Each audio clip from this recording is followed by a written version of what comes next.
ಹರೇ ಕೃಷ್ಣ. ಎಲ್ಲ ಕೇಳುಗರಿಗೂ ಶ್ರೀಮದ್ಭಾಗವತದ ಅಧ್ಯಯನಕ್ಕೆ ಸ್ವಾಗತ. ಶ್ರೀಮದ್ಭಾಗವತದ 9ನೆಯ ಸ್ಕಂದದಲ್ಲಿ ನಾವು ಚಂದ್ರವಂಶದ ಕಥೆಯನ್ನು ಕುರಿತಾಗಿ ತಿಳಿದುಕೊಳ್ಳುತ್ತಿದ್ದೇವೆ. ಬ್ರಾಹ್ಮಣರ ಬುದ್ಧಿಮಾತಿನಂತೆ ಶಂತನು ತನ್ನ ಅಣ್ಣನಾದಂತಹ ದೇವಾಪಿಗೆ ರಾಜ್ಯಭಾರವನ್ನು ಹಿಂದಿರುಗಿಸಲು ಸಿದ್ಧನಾಗಿದ್ದನು. ಆದರೆ ಶಂತನುವಿನ ಆಪ್ತ ಸಚಿವನ ಒಳಸಂಚಿನಿಂದಾಗಿ ದೇವಾಪಿ ದೊರೆಯಾಗಲು ಅಸಮರ್ಥನಾದನು. ಆದ್ದರಿಂದ ಶಂತನು ಪುನಃ ರಾಜ್ಯಭಾರ ವಹಿಸಿಕೊಂಡನು ಮತ್ತು ಆತನ ಆಡಳಿತ ಕಾಲದಲ್ಲಿ ಸರಿಯಾಗಿ ಮಳೆಯಾಯಿತು. ಯೋಗಶಕ್ತಿಯಿಂದಾಗಿ ದೇವಾಪಿಯು ಇಂದಿಗೂ ಕಲಾಪ ಗ್ರಾಮದಲ್ಲಿ ವಾಸಿಸುತ್ತಿದ್ದಾನೆ. ಈ ಕಲಿಯುಗದಲ್ಲಿ ಚಂದ್ರವಂಶವೆಂದು ಪ್ರಸಿದ್ಧವಾದ ಸೋಮವಂಶಜರು ನಿರ್ನಾಮವಾದಾಗ ದೇವಾಪಿಯು ಸತ್ಯಯುಗದ ಆದಿಯಲ್ಲಿ ಚಂದ್ರವಂಶವನ್ನು ಪುನಃ ಸ್ಥಾಪಿಸುವನು. ಶಂತನುವಿನ ಪತ್ನಿ ಗಂಗಾ ಭೀಷ್ಮನಿಗೆ ಜನ್ಮಬಿತ್ತಳು. ಭೀಷ್ಮನು 12 ಮಂದಿ ಮಹಾಜನರಲ್ಲಿ ಒಬ್ಬನು. ಶಂತನುವಿನಿಂದ ಸತ್ಯವತಿಯ ಗರ್ಭದಲ್ಲಿ ಚಿತ್ರಾಂಗದ ಮತ್ತು ವಿಚಿತ್ರವೀರ್ಯ ಎಂಬಿಬ್ಬರು ಪುತ್ರರು ಜನಿಸಿದರು.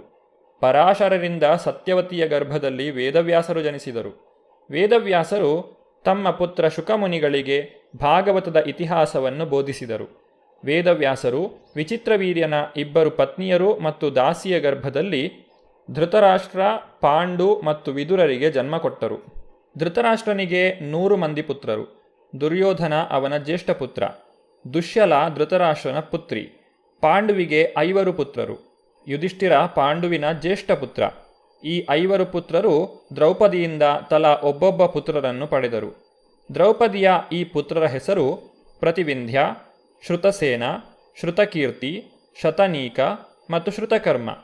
ಈ 5 ಪುತ್ರರಲ್ಲದೆ ಪಾಂಡವರು ಇತರ ಪತ್ನಿಯರಿಂದ ದೇವಕ, ಘಟೋದ್ಗಜ, ಸರ್ವಗತ, ಸುಹೋತ್ರ, ನರಮಿತ್ರ, ಇರಾವಾನ್, ಬಭ್ರುವಾಹನ ಮತ್ತು ಅಭಿಮನ್ಯು ಇವರುಗಳು ಸೇರಿದಂತೆ ಇನ್ನೂ ಅನೇಕ ಮಂದಿ ಪುತ್ರರನ್ನು ಪಡೆದಿದ್ದರು.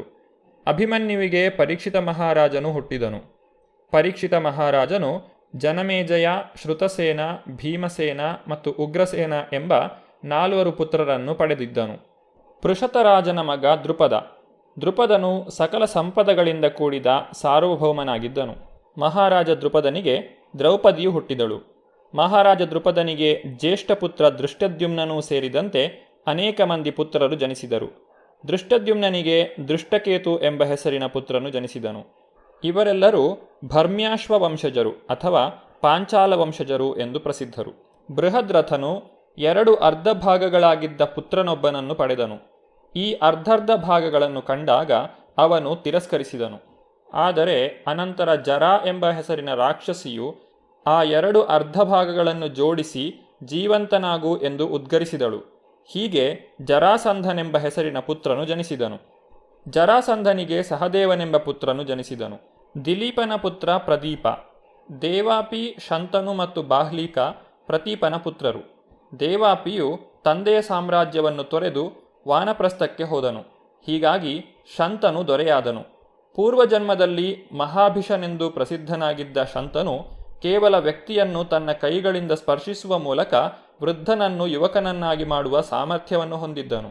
ದೊರೆಯು ಕೇವಲ ತನ್ನ ಕರಸ್ಪರ್ಶದಿಂದ ಪ್ರತಿಯೊಬ್ಬನನ್ನು ಇಂದ್ರಿಯ ತೃಪ್ತಿಯಿಂದ ಸುಖಿಯಾಗಿಸುವ ಸಾಮರ್ಥ್ಯ ಹೊಂದಿದ್ದ ಕಾರಣ ಅವನ ಹೆಸರು ಶಂತನು ಎಂದು ಪ್ರಸಿದ್ಧವಾಗಿತ್ತು. ಒಮ್ಮೆ ರಾಜ್ಯದಲ್ಲಿ 12 ವರ್ಷಗಳ ಕಾಲ ಮಳೆಯಾಗಲಿಲ್ಲ. ಈ ವಿಚಾರದ ಕುರಿತಾಗಿ ಶಂತನುವು ಬ್ರಾಹ್ಮಣರೊಂದಿಗೆ ಸಮಾಲೋಚಿಸಿದಾಗ ಅವರು ಈ ರೀತಿಯಾಗಿ ಹೇಳಿದರು: ನೀನು ನಿನ್ನ ಹಿರಿಯಣ್ಣನ ಆಸ್ತಿಯನ್ನು ಅನುಭವಿಸುತ್ತಿರುವುದರಿಂದ ತಪ್ಪಿತಸ್ಥನಾಗಿದ್ದೀಯೆ. ನಿನ್ನ ರಾಜ್ಯ ಮತ್ತು ಕುಟುಂಬದ ಸದ್ಗತಿಗಾಗಿ ನೀನು ರಾಜ್ಯಭಾರವನ್ನು ಅವನಿಗೆ ಹಿಂದಿರುಗಿಸು. ಹಿರಿಯಣ್ಣ ಇರುವಾಗ ತಮ್ಮನಾದವನು ಸಾರ್ವಭೌಮತ್ವವನ್ನು ಅನುಭೋಗಿಸುವಂತಿಲ್ಲ ಅಥವಾ ಅಗ್ನಿಹೋತ್ರ ಯಜ್ಞವನ್ನು ಮಾಡುವಂತಿಲ್ಲ. ಹಾಗೆ ಮಾಡಿದರೆ ಅಂತಹವರನ್ನು ಅಪಹರಣಕಾರ ಅಥವಾ ಪರಿವೇತ್ತ ಎಂದು ಕರೆಯಲಾಗುತ್ತದೆ. ಬ್ರಾಹ್ಮಣರು ಈ ರೀತಿಯಾಗಿ ನುಡಿದಾಗ ಮಹಾರಾಜ ಶಂತನು ಅರಣ್ಯಕ್ಕೆ ಹೋಗಿ ರಾಜ್ಯಭಾರವನ್ನು ವಹಿಸಿಕೊಳ್ಳುವಂತೆ ತನ್ನ ಹಿರಿಯಣ್ಣನಿಗೆ ಮನವಿ ಮಾಡಿಕೊಂಡನು. ಏಕೆಂದರೆ ಪ್ರಜೆಗಳ ಪಾಲನೆ ರಾಜನ ಕರ್ತವ್ಯ. ಇದಕ್ಕೆ ಮೊದಲು ಶಂತನುವಿನ ಮಂತ್ರಿ ಅಶ್ವವಾರನು ದೇವಾಪಿಯು ವೇದಾಜ್ಞೆಗಳನ್ನು ಉಲ್ಲಂಘಿಸಿ ಸಿಂಹಾಸನಕ್ಕೆ ಅನರ್ಹನಾಗುವಂತೆ ಮಾಡಲು ಕೆಲವು ಬ್ರಾಹ್ಮಣರನ್ನು ಪ್ರಚೋದಿಸಿದ್ದನು. ಈ ಬ್ರಾಹ್ಮಣರು ದೇವಾಪಿಯನ್ನು ವೇದ ತತ್ವಗಳ ಮಾರ್ಗದಿಂದ ವಿಮುಖಗೊಳಿಸಿದ್ದರು. ಶಂತನು ಕೇಳಿದಾಗ ಅವನು ರಾಜ್ಯಭಾರ ವಹಿಸಿಕೊಳ್ಳಲು ಒಪ್ಪಲಿಲ್ಲ. ತದ್ವಿರುದ್ಧವಾಗಿ ಅವನು ವೈದಿಕ ತತ್ವಗಳನ್ನು ಹಳಿದು ಮಾತನಾಡಿದನು. ಹೀಗಾಗಿ ಪತಿತನಾದನು. ಇಂತಹ ಸಂದರ್ಭದಲ್ಲಿ ಶಂತನು ಮತ್ತೆ ರಾಜ್ಯಭಾರ ವಹಿಸಿಕೊಂಡನು. ಇದರಿಂದ ಸಂತುಷ್ಟನಾದ ಇಂದ್ರನು ವರ್ಷಧಾರಿಗೈದನು. ಅನಂತರ ದೇವಾಪಿಯು ತನ್ನ ಮನಸ್ಸು ಮತ್ತು ಇಂದ್ರಿಯಗಳನ್ನು ನಿಗ್ರಹಿಸಲು ಹಠಯೋಗದ ಮಾರ್ಗವನ್ನು ಕೈಗೊಂಡನು ಮತ್ತು ಕಲಾಪವೆಂಬ ಗ್ರಾಮಕ್ಕೆ ಹೋದನು. ಅವನು ಇಂದಿಗೂ ಅಲ್ಲಿ ಜೀವಂತವಾಗಿ ಇದ್ದಾನೆ. ಈ ಕಲಿಯುಗದಲ್ಲಿ ಚಂದ್ರವಂಶ ಕೊನೆಗೊಂಡು ಸತ್ಯಯುಗ ಆರಂಭವಾದಾಗ ದೇವಾಪಿಯು ಈ ಪ್ರಪಂಚದಲ್ಲಿ ಸೋಮವಂಶವನ್ನು ಸ್ಥಾಪಿಸುವನು. ಶಂತನುವಿನ ಸೋದರ ಬಾಹ್ಲಿಕನಿಗೆ ಸೋಮದತ್ತನೆಂಬ ಪುತ್ರನು ಜನಿಸಿದನು. ಸೋಮದತ್ತನಿಗೆ ಭೂರಿ, ಭೂರಿಶ್ರವ ಮತ್ತು ಶಾಲ ಎಂಬ 3 ಪುತ್ರರಿದ್ದರು.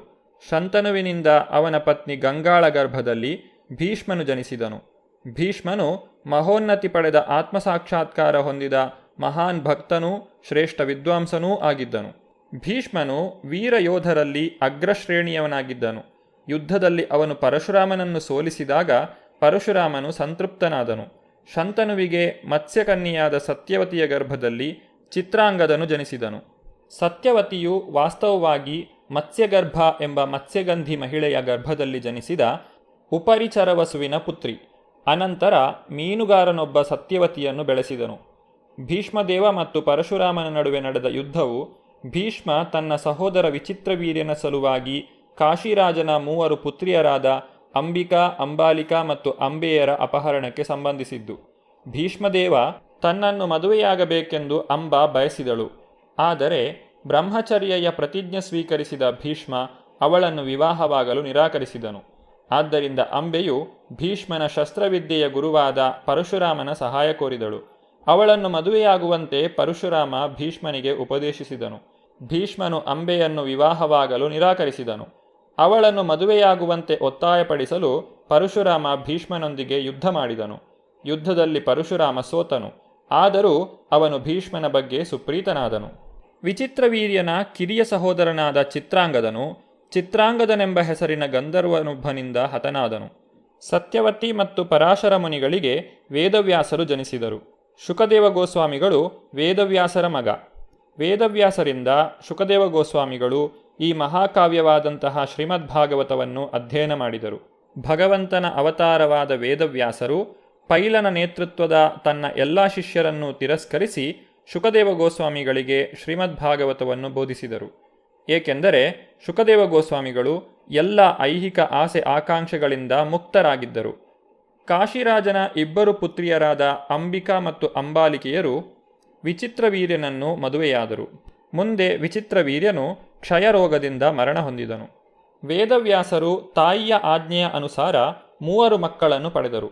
ಅಂಬಿಕಾ ಮತ್ತು ಅಂಬಾಲಿಕೆಯರಲ್ಲಿ 2 ಹಾಗೂ ದಾಸಿಯಲ್ಲಿ 1 ಪುತ್ರನನ್ನು ಪಡೆದರು. ಇವರೇ ಧೃತರಾಷ್ಟ್ರ, ಪಾಂಡು ಮತ್ತು ವಿದುರ. ಧೃತರಾಷ್ಟ್ರನ ಪತ್ನಿಯಾದ ಗಾಂಧಾರಿಯು 100 ಮಂದಿ ಪುತ್ರರಿಗೂ 1 ಪುತ್ರಿಗೂ ಜನ್ಮ ಕೊಟ್ಟಳು. ದುರ್ಯೋಧನ ಜ್ಯೇಷ್ಠ ಪುತ್ರ. ಮಗಳ ಹೆಸರು ದುಶ್ಯಲ. ಪಾಂಡು ಮಹಾರಾಜನು ಋಷಿಯೊಬ್ಬನಿಂದ ಶಾಪಗ್ರಸ್ತನಾಗಿದ್ದನು. ಪಾಂಡುವಿನ ಪತ್ನಿಯಾದಂತಹ ಕುಂತಿದೇವಿಯು ದೂರ್ವಾಸ ಮುನಿಗಳು ಆಕೆಗೆ ನೀಡಿದಂತಹ ಮಂತ್ರದ ಬಲದಿಂದ ಯುಧಿಷ್ಠಿರ, ಭೀಮ ಮತ್ತು ಅರ್ಜುನರನ್ನು ಯಮ, ವಾಯುದೇವ ಮತ್ತು ಇಂದ್ರ ಈ 3 ದೇವತೆಗಳಿಂದ ಪಡೆದಳು. ಪಾಂಡುವಿನ ಇನ್ನೊಬ್ಬಳು ಪತ್ನಿ ಮಾದ್ರಿಯು ಮಂತ್ರದ ಬಲದಿಂದ ನಕುಲ, ಸಹದೇವರೆಂಬ 2 ಪುತ್ರರನ್ನು ಅಶ್ವಿನಿ ಕುಮಾರರಿಂದ ಪಡೆದಳು. ಯುಧಿಷ್ಠಿರನಿಗೆ ಪ್ರತಿವಿಂಧ್ಯ ಎಂಬ ಪುತ್ರನು ಜನಿಸಿದನು. ಭೀಮನಿಗೆ ಶ್ರುತಸೇನ ಎಂಬ ಪುತ್ರನು, ಅರ್ಜುನನಿಗೆ ಶ್ರುತಕೀರ್ತಿ ಎಂಬ ಪುತ್ರನು ಜನಿಸಿದರು. ನಕುಲನಿಗೆ ಶತಾನೀಕ ಎಂಬ ಪುತ್ರನು ಜನಿಸಿದನು. ಸಹದೇವನಿಗೆ ಶ್ರುತಕರ್ಮ ಎಂಬ ಪುತ್ರನು ಜನಿಸಿದನು. ಇದಲ್ಲದೆ ಯುಧಿಷ್ಠಿರ ಮತ್ತು ಅವನ ಸಹೋದರರು ಇತರ ಪತ್ನಿಯರಲ್ಲಿ ಉಳಿದ ಪುತ್ರರನ್ನು ಪಡೆದರು. ಯುಧಿಷ್ಠಿರನು ಪೌರವಿಯ ಗರ್ಭದಲ್ಲಿ ದೇವಕನೆಂಬ ಪುತ್ರನನ್ನು ಪಡೆದನು. ಭೀಮಸೇನನು ಹಿಡಿಂಬೆಯ ಗರ್ಭದಲ್ಲಿ ಘಟೋದ್ಗಜನನ್ನು, ಕಾಳಿಯ ಗರ್ಭದಲ್ಲಿ ಸರ್ವಗತ ಎಂಬ ಪುತ್ರನನ್ನು ಪಡೆದನು. ಅಂತೆಯೇ ಸಹದೇವನು ಪರ್ವತರಾಜನ ಪುತ್ರಿಯಾದ ವಿಜಯಾಳ ಗರ್ಭದಲ್ಲಿ ಸುಹೋತ್ರ ಎಂಬ ಹೆಸರಿನ ಪುತ್ರನನ್ನು ಪಡೆದನು. ನಕುಲನು ತನ್ನ ಪತ್ನಿ ಕರೇಣ್ಮತಿಯಲ್ಲಿ ನರಮಿತ್ರ ಎಂಬ ಹೆಸರಿನ ಪುತ್ರನನ್ನು ಪಡೆದನು. ಅದೇ ರೀತಿ ಅರ್ಜುನನು ತನ್ನ ಪತ್ನಿಯಾದ ನಾಗರ ಪುತ್ರಿ ಉಲೂಪಿಯಲ್ಲಿ ಇರಾವಾನ್ ಎಂಬ ಪುತ್ರನನ್ನು ಪಡೆದನು. ಜೊತೆಗೆ ಮಣಿಪುರದ ರಾಜಕುಮಾರಿಯ ಗರ್ಭದಲ್ಲಿ ಅವನು ಬಭ್ರುವಾಹನ ಎಂಬ ಹೆಸರಿನ ಪುತ್ರನನ್ನು ಪಡೆದನು. ಬಭ್ರುವಾಹನನು ಮಣಿಪುರದ ದೊರೆಯ ದತ್ತುಪುತ್ರನಾದನು. ಅಭಿಮನ್ಯುವು ಸುಭದ್ರೆಯ ಗರ್ಭದಲ್ಲಿ ಅರ್ಜುನನಿಗೆ ಜನಿಸಿದನು. ಅವನು ಸಕಲ ಅಧಿರಥರನ್ನು ಜಯಿಸಿದ್ದನು. ಅವನಿಂದ ವಿರಾಟ ರಾಜ್ಯದ ಪುತ್ರಿಯಾದ ಉತ್ತರೆಯ ಗರ್ಭದಲ್ಲಿ ಪರೀಕ್ಷಿತನು ಜನಿಸಿದನು. ಕುರುವಂಶದ ಕುರಿತಾದ ಮುಂದುವರಿದ ಭಾಗವನ್ನು ನಾವು ಮುಂದಿನ ಸಂಚಿಕೆಯಲ್ಲಿ ನೋಡೋಣ. ಧನ್ಯವಾದಗಳು. ಹರೇ ಕೃಷ್ಣ.